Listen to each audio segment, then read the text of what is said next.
Hey everybody, what's going on? It's Shanghai20, YouTube.com. I wanted to talk about Injustice for a little bit. I've been playing it maybe for a couple of weeks now since it came out. And I've been just trying to tinker with it, see how it stacks up against other fighting games.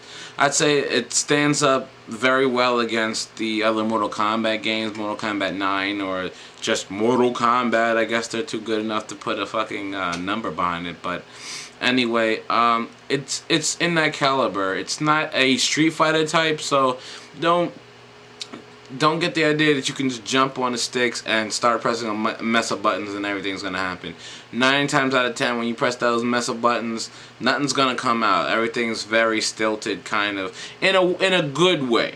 Like, there's probably only like maybe 3 characters that you can actually get on the sticks and press a few buttons and it'll be fine. You know, you can get a couple of combos out. But most of the time, it is very thorough and thought out combo sets.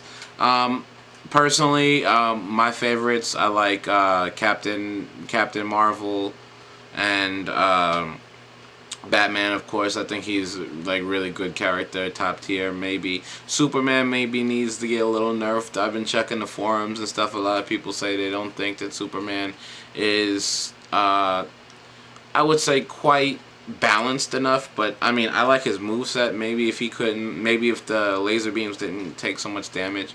A lot of zoning in this game. A lot of people are zoning using people like Deathstroke and Green Arrow and Harley Quinn. There's a lot of zoning characters.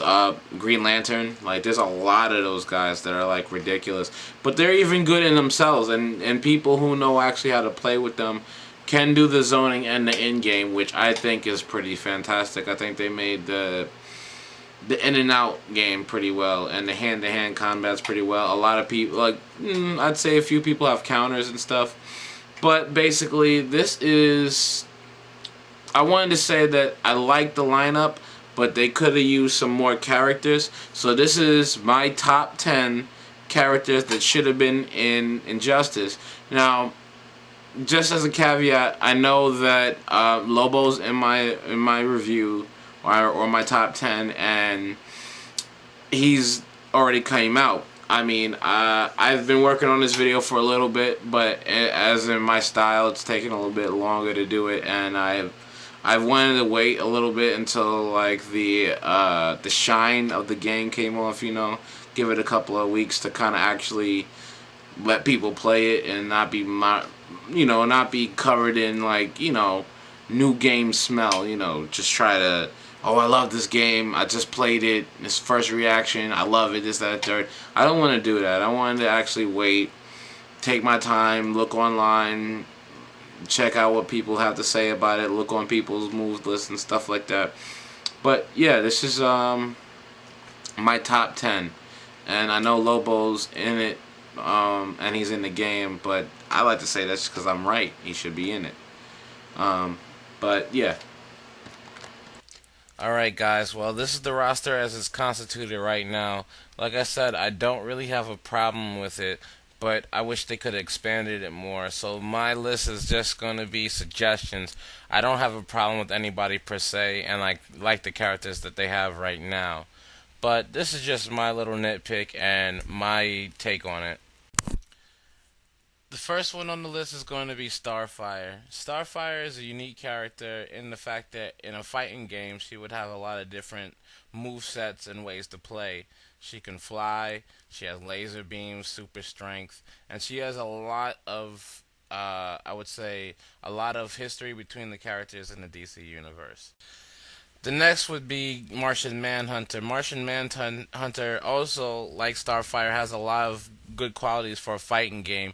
He has laser beams, he can fly, he has a shape-shifting ability, and also he can just take your goddamn heart out. So, enough said. Martian Manhunter, definitely.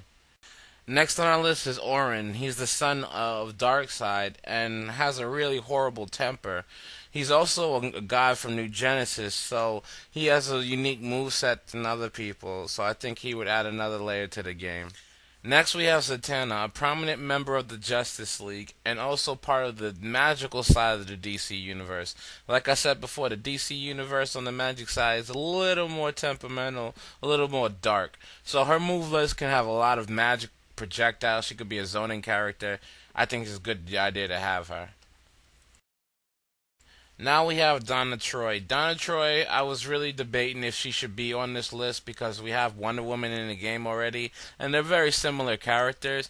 But her story and retcon are so interesting that I think she deserves a spot in any kind of media since she doesn't really get too much burn anymore. Okay, guys, now we're going to head into the bad guy side of the list. First thing we're going to talk about is Amazo.